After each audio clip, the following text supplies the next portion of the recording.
నగరేకల్ నియోజకవర్గం రామన్నపేట మండలం శ్రీపురం గ్రామం నుంచి ఇక్కడ సోమలిగూడ ప్రెస్ క్లబ్ కు వచ్చిండ్రు. ఇక్కడ వీళ్ళ సమస్య ఏంటంటే ప్రధానంగా క్వారీలు పేలుళ్ల వల్ల ఇబ్బందులు పడుతుందని చెప్పేసి ఇక్కడికి దర్శనం పెట్టడానికి సోమలిగూడ వచ్చింది. ఒకసారి ఇక్కడ మనతోని ఊరికి సంబంధించిన ఒక టీచర్ మల్లారెడ్డి గారు ఇక్కడ మనతో ఇక్కడ మాట్లాడే సమస్య అండి.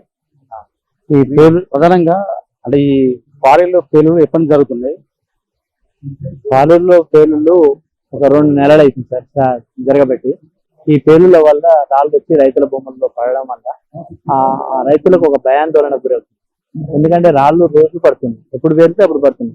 ఇలా పని చేసుకోలేనటువంటి పరిస్థితి రైతులకు ఇబ్బంది. కూలోళ్ళు వచ్చినా పచ్చిని ఏరినా వాళ్ళని వచ్చిన పేలుళ్ళు వేసి ఉరుకురు అనేటువంటి పరిస్థితి భయాందోళన. ఆ విధంగా రైతులు భయపడుతున్నారు పొలాల్లోకి చిలకల్లోకి వెళ్ళడానికి. ఈ విధమైనటువంటి ప్రాబ్లం బ్లాస్టింగ్ వల్ల రైతులు ఇప్పుడు ఎదురవుతున్న సమస్య. ప్రధానంగా ఈ పేలుళ్ల వల్ల ప్రజల ఆరోగ్యం పైన ఎలాంటి ప్రభావం పడుతుంది? వాళ్ళ అంటే ఎట్లా వాళ్ళ పరిస్థితి అంటే ప్రధానంగా చిన్నపిల్లలు వృద్ధులు ఉంటారు కదా, వాళ్ళ పైన ఏమైనా ఇబ్బందులు పడుతున్నారు? ప్రధానంగా ఆరోగ్య సమస్య మెయిన్ సార్. ఈ డస్ట్ అనేటువంటి సిలికా ఉంటుంది, సిలికోసిస్ అనేటువంటి వ్యాధి దీనివల్ల, దాంతో బ్రాంకైట్, అలాగే టీబీ, ఆ తర్వాత క్యాన్సర్ కూడా దారితీసేటువంటి పరిస్థితులు ఈ డస్ట్ వల్ల ఉన్నాయి. ఇంకా ఈ డస్ట్ రైతుల యొక్క ముఖ్యంగా చిన్నపిల్లల్లోకి వచ్చే జబ్బులు, దీని ముఖ్యంగా దగ్గు, జలుబు ఇటువంటివి వచ్చే ప్రమాదం ఎక్కువగా ఉంది. ఇది ఒక రాతిపొడి కాబట్టి ఎక్కువ ఇది పీల్చుకున్నట్టు చనిపోయే ప్రమాదం, ఊపిరితిత్తులతో పాటు క్యాన్సర్ వచ్చి చనిపోయే ప్రమాదం ఉన్నది. ఇప్పుడు పంట పొలాలకు సంబంధించి వాళ్ళకి ఎట్లాంటి నష్టం, పంట పొలాలకు జరిగే నష్టం ఏంటి? అదేవిధంగా రైతులు ఏ రకంగా నష్టపోతున్నారు దీనివల్ల? పంట పొలాలకు ఈ దుమ్ము వచ్చి చేయడం వల్ల, ఈ దుమ్ములో ఇంకేంటంటే బంక లాంటి పదార్థం ఉంటుంది. ఎందుకంటే ఆయిల్ పేల్చినప్పుడు వస్తుంది, అది చెట్ల మీద అతుక్కుంటుంది. అతుక్కొని పేరినప్పుడు మందంగా పేరడం వల్ల ఆ మొక్కల్లో కేంద్రజీవి సమయం జరగడం ఆగిపోతుంది. దాంతో మొక్కలు చనిపోతాయి, దాంతోపాటు దిగుబడి కూడా, పంట దిగుబడి తగ్గిపోతుంది. ఈ విధంగా ఈ క్రషర్ యొక్క దుమ్ము చేయడం వల్ల రైతుల యొక్క పంట దిగుబడి తగ్గిపోతుంది. ఇంతేకాకుండా పౌల్ట్రీ ఫార్మ్స్, పక్కకు పౌల్ట్రీ ఫార్మ్ ఉన్నాయి, 2 పౌల్ట్రీ ఫార్మ్. ఆ కోళ్లలో ఈ పౌల్ట్రీ ఫార్మ్ బాంబులు పేల్చడం వల్ల అది ఆందోళన గురై గుడ్ల ఉత్పత్తి తగ్గిపోతుంది. అలాగే ఫీడింగ్ చేయడం వల్ల, అలా ఈ పౌడర్ చేయడం వల్ల దాన్ని కూడా సిలికా వ్యాధి వచ్చేసి అవి చనిపోయే ప్రమాదము ఎక్కువగా ఉంది. చనిపోతున్నాయి, కొన్ని పొర్లు చనిపోవడం కూడా జరుగుతుంది. మీరు అక్కడ వ్యవసాయం చేస్తున్న సందర్భంలో ఎట్లాంటి ఇబ్బంది, మహిళగా ఎట్లా ఇబ్బంది పడుతున్నారు? బాంబ్ బ్లాస్ట్ చేసినప్పుడు అసలు మాకు గుండెలో భయం అవుతుంది సార్. అసలు గుండెలు అదుగుతున్నాయి సార్. అసలు చాలా భయం వేస్తుంది. మేము అసలు ఎటు పోవాలో అసలు అర్థం కాదు. ఏ చెట్టు కింద పోయినా ఏడ మీద పడితే అన్న భయమే ఉంది సార్. మాకు చాలా భయంగా ఉంది. అసలు ఒక్కరం ఇంకా బావి దగ్గర ఉండాలంటే ఇంకా చాలా భయపడుతున్నాం సార్. మేము రోడ్డుకు, మా గుట్టకు పక్కనే రోడ్డు ఉంటుంది, రోడ్డు పక్కనే మాది పొలం ఉంటుంది సార్. ఎప్పుడు అక్కడే ఉంటాం, మాకు పశువులు ఉంటాయి, బర్రెలు ఉంటాయి, అక్కడే ఉంటాం సార్. మేము ఎప్పుడు ఇక భయంకరంగానే ఉంటుంది అక్కడ ఉండాలంటే. ఎప్పటికైనా ఈ ప్రెషర్ మిషన్ తీసేస్తేనే మాకు భయం పోతుంది సార్. అప్పటి వరకు మేము అక్కడ ఉండాలంటే కూడా భయం అవుతుంది. మాకున్న ఆధారం అదొకటే, మా అత్తమామలు ఇచ్చిన ఆస్తి మాకు అదొకటి. అది తప్ప మేము ఎక్కడ బతకలేదు. చదువుకోలేదు సార్, చదువు లేదు, మాకేం లేదు. ఆ ఒక్క దాంట్లో వ్యవసాయం పంట వేసుకొని మేము కూలి పనులకు పోతాం. కూలి వాళ్ళు కూడా మాకు రావాలంటే కూడా వస్తలేదు సార్. మాకు 4 పెట్టి చేపించుకొని మళ్ళీ మేము బయటకు పోయి పనులు చేసుకుంటాం సార్. అట్లా రావాలంటే భయపడుతున్నాం సార్. ఆ గడ్డి మొత్తం ఎక్కువ అయిపోతుంది సార్. కూలీలు సరిగా రాక కూడా మాకు ఇబ్బంది, చాలా ఇబ్బంది జరుగుతుంది. ఈ క్రషర్ మిషన్ ని బంద్ చేయాలని కోరుతున్నాం సార్. మాకు కావాల్సింది అదొకటి. మాకు ఆ గుట్టకు గొర్రెలు, మేకలు, పశువులు కూడా అక్కడ మేసేసారు. ఇంతకుముందు తీరొక్క చెట్లు ఉంటాయి అందులో, అక్కడ చెట్లు తిని బతికేవి సార్. ఇప్పుడు అట్లా కూడా లేకుండా చుట్టూ కంచేసిరు, మిషన్ పెట్టేస్తారు, ఎటు రాకుంటుంది సార్. చాలా ఇబ్బంది ఉంది. దయచేసి క్రషర్ మిషన్ బంద్ చేస్తేనే మేము బ్రతికే అవకాశం ఉంటుంది. ఇప్పుడు మా కూలోళ్ళు వచ్చినా కూడా పెద్ద మనుషులు వస్తారు. అందరూ మా లాంటి వాళ్ళు కూడా రారు కదా సార్. పెద్ద మనుషులు వస్తారు, వాళ్ళకు ఇట్లా గుండెపోటు వచ్చే అవకాశం ఉంది. అమ్మ గుండె వణుకుతుందమ్మా అంటారు. మొన్న గడ్డి విత్తడానికి వచ్చి కూడా అంత దూరం ఉరికిరు సార్, 10-20 అడుగుల దూరానికి ఎక్కువ ఉరికిరు వాళ్ళు. అమ్మో ఈ గుండె దడ పోతలేదమ్మా, గుండెపోటు వచ్చేటట్టు ఉంది, మా సొంతలు రావాలంటే రాలేము అసలు అని భయపడుతున్నారు సార్ వాళ్ళు కూడా. అట్లా అని మాకు మాత్రం ఈ ప్రెషర్ మిషన్ తీసేస్తేనే మాకు కష్టం చేసుకొని బతకడానికి మాకు అవకాశం ఉంటుంది సార్. ఏ సిటీలలో కానీ ఎక్కడ కానీ మేము బతకాలంటే బతకలేము సార్. చదువు లేదు, సంధ్య లేదు. మా పిల్లలు లేదు, కొంచెం స్కూళ్ళలో చదివించుకుంటూ వాళ్ళని బాగుపడాలని మేము కష్టం చేసుకొని వాళ్ళని చదివించుకుంటున్నాం సార్. ఇప్పుడు మాకే జీవనాధారం లేకపోతే వాళ్ళు ఎలా చదువుకుంటారు సార్? వాళ్ళని దృష్టిలో ముందు భవిష్యత్తు కూడా ఇవాళ ఒక్క రోజుతో పోయేది కాదు సార్, మాతోటి అంతమయ్యేది కాదు. మా పిల్లల మీద కూడా ఎఫెక్ట్ పడుతుంది కాబట్టి ఇది మొత్తం మూసేయాలి సార్. ఇదే కోరుకుంటున్నాను సార్. ఏరియా పోతే మాకు భయం ఉంది సార్. భయం అవుతుంది. ఎప్పుడు దెబ్బలేసో ఎప్పుడు రాస్తాం అన్నట్టే భయం అవుతుంది. అడవిలో పోయిన మనిషి ఇంటికి వచ్చేదా కష్టమే ఉంది. గుంటుగా కట్టినా కట్టనిస్తలేరు, గడ్డి వీకినా వీకనిస్తలేరు. లేరు అంటే విన్నాళ్ళు మా కాళ్ళు వస్తుంది. ఎక్కడాని ఉరకాలే. పక్క పంటి ఇల్లు కడితే ముప్పు వస్తుంది, బొట్టు పెట్టుకుంది రాను రాను కూడా ఇస్తారు. కుల మర్యాద కన్నా రేటు కూడా డబ్బు ఉందని ఒక్కరిని కూడా మందలు ఇవ్వవా సారు? మందలు ఇచ్చి ఇది పెడుతున్నాక అది చేస్తాను చెప్పవా మమ్మల్ని పెట్టి. మా ఊరు అయితే మొదలే పట్టించుకుంటలేదు. ఎక్కడ పోతే మాకే 400 ఎకరాలు లాగమైపోయి కట్టి వల్ల మంచిగా ఉంటాం అని పిల్ల కూడా పట్టించుకుంటలేదు మా ఊరే. అది న్యాయమా సర్వేసు తెలుసు, పట్టించుకుంటూనే లేరు నాయన.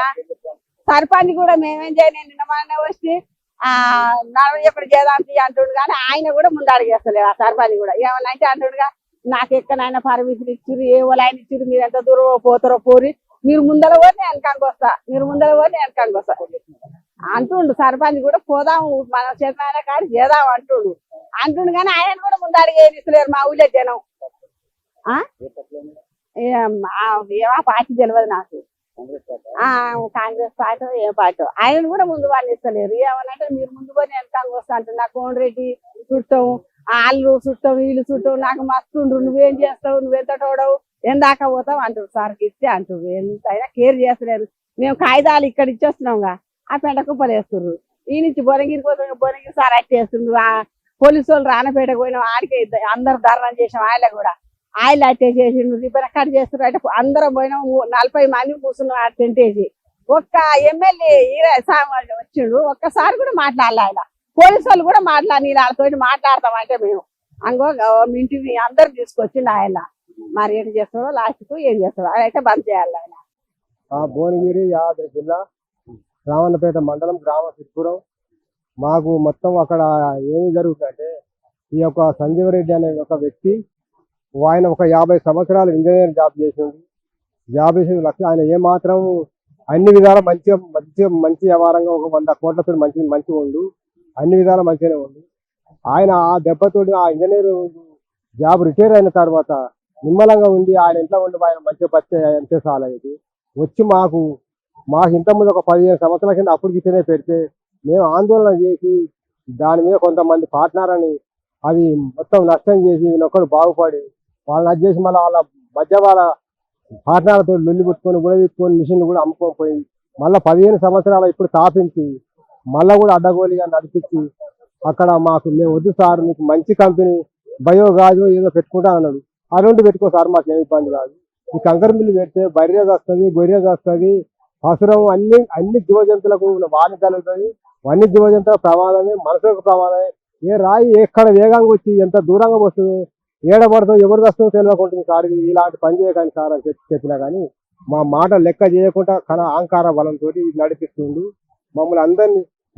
ఆ గడ్డి మీద ఆ దుమ్ము దెష్టి పడి ఆ గడ్డి తిన్న పశువులు వస్తాయి, బర్రె గొర్రె అన్ని వస్తాయి సార్. అంత ప్రమాదం. అక్కడ మా బోర్ బావులు మొత్తం వేడికాడి కూలి అదే మంచిగా తేట నీళ్లు పోసేటువంటి బోరు బావులు ఎర్రమట్టి పోస్తున్నాయి సార్. అది బోర్ బావులు ఊడిపోయి ఎర్రమట్టి నీళ్లు పోస్తున్నాయి. రమ్మంటే వస్తారు, వచ్చినాక ఏమంటారు వాళ్ళు ఎకరాల చొప్పున తీసుకుంటారు. ఎకరాలు 500 లెక్క తీసుకుంటారు. వాళ్ళు వచ్చి బ్యాటింగ్ జరుగుతుంది, పోండి అంటారు. పోండి అంటే అర్ధగంట సేపు పోతుంది సార్. అర్ధగంట సేపు పోయినాక ఏమంటారు, మాకు పెట్టలేదమ్మా, మేము రాము, మేము మీ శిల్క అంటే వేరే శిల్కలు పోతే మేము రాము, ఈ కంకర్ మిషన్ దగ్గర అస్సలు రామంటుంది సార్. కాళ్ళు దుమ్ము జస్టు అన్ని పడుతున్నాయి, కళ్ళంతా దుమ్ము పడుతుంది. మళ్ళీ ఏమంటారు ఆడ మేము రాదమ్మా, మీకు ఎక్కువ దుమ్ము వస్తుందని రైతులు బెదిరిస్తున్నారు. కూలీలు వస్తలేదు సార్, ఎంత దూరం పోయినా కానీ మీకు రాము, కంకర్ మిషన్ కడికి రాము అంత. మళ్ళీ ఆడ ఏం లేదు, మా భూమిలో ఉన్నాయి చుట్టూ. ఆడ పొరం పప్పు పెట్టలేదు, మరి ఎట్లా పెట్టిందో ఏమో తెలుసున్నాం. మాదే ఉన్నాయి, గుంట భూమి కూడా లేదు పొలం పప్పు. ఒక గుట్ట తప్ప మాకు గొర్రెలు బార్లు అన్ని మేసేది అక్కడ. ఆ గుట్టకు చుట్టూ మేమే ఉన్నాం. 300 ఎకరాల భూములు ఉన్నాయి ఆడ ల్యాండ్. ఆడ మరి ఆ గుట్ట వరకే ఆయన ఎట్లా కొన్నాడు, ఒక 12 ఎకరాల భూమి కొన్నాడంట. కొని అలా పెట్టుకున్నాం. 300 ఎకరాల మేము 65 మంది ఉన్నాం. 65 మంది రైతులు ఉన్నాం. అంత ఆగం అయిపోతుంది. చుట్టూ అన్ని రాళ్ళు పడుతున్నాయి సార్. ఇవన్నీ బెస్ట్ వాళ్ళు వస్తలేరు, కూలోళ్ళు రమ్మంటే వస్తలేరు. ఇక వాసన ఎడ్లు కూడా బాంబు వేసినప్పుడు రెట్టలు పట్టుకొని గుంజుకుపోయి అసలు దూరంగా నిలబెడుతున్నారు. అట్లా మాకు మస్తు ఇబ్బంది అవుతుంది. దాన్ని ఏం చేస్తారో చేయాలి. మా సిరిపురం గ్రామం, యాదాద్రి భువనగిరి జిల్లా. మా నియోజకవర్గం వచ్చేసి నగరకెళ్ళు. మా ఊర్లో సిరి స్టోన్ కస్టమ్ మిషన్ అని ఏర్పాటు చేశారు. అది రైతుల ఒపీనియన్ లేదు, గ్రామ పంచాయతీ తీర్మానం లేదు, మళ్ళా ఎంఆర్ఓ కానీ ఎంపీడీఓ కానీ ఎవరు కాడి మా కాడ ఎలాంటి మాకు ఏ ఇన్ఫర్మేషన్ ఇవ్వలేదు కానీ వాళ్ళు అంటారు. మైనింగ్ కాడి పోయినాం, మైనింగ్ ఎప్పుడో 2008-9 ఇచ్చినాం. మాకు పెద్ద సంబంధం ఉండదు. ఓన్లీ సుత్తే స్థానంతో కొట్టుకుంటాం. వాళ్ళు ఎట్లా చేసుకుంటాం. మేమైతే సుత్తే స్థానం వరకే పర్మిషన్ ఇస్తే చిన్న చిన్న రాళ్ళకి వరకనని ఆడి పోయే వరకల్లా ఫీల్డ్ మీద పోయే వరకల్లా పెద్ద పెద్ద బ్లాస్టింగ్ అవుతున్నాయి. ఆ బ్లాస్టింగ్ కావడంతో మా పక్క ఉన్న భూములకు రాళ్ళు ఎగిరి పడుతున్నాయి. మళ్ళీ మిషన్ నడవడం వల్ల దుమ్ము వస్తుంది. దానివల్ల మేము పెద్ద సమస్య అయిపోయింది. మేము బతకనీకే చాలా ఇబ్బంది అవుతుంది. మాకు గొర్రెలు, మేకలు, పశువులు కాసుకునే జాతి మాది కుటుంబంలో మేము. దానివల్ల ఏమవుతుందంటే చెట్ల మేపుకునేది, ఆ చెట్లు పోయినాయి. చెట్లు పోయినాయి కానీ అనామాతం మేము మా భూములలో బతుకు తీర్చిన వీళ్ళు ఎప్పుడు చేసేవాళ్ళు.